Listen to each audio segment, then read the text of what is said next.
हम बिस्तरी करने के लिए बीवी से कोसों किनार होना, तबाही करना। हम बिस्तरी के लिए तैयार करने के लिए हमगाह को छूना या देखना जायज़ और हलाल है।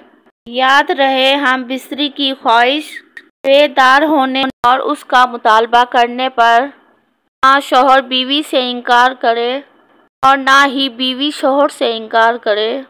शौहर के लिए बीवी की शर्मगाह छूने और देखने में कोई हर्ज नहीं है, लेकिन उसे चूमना बेहयाई है।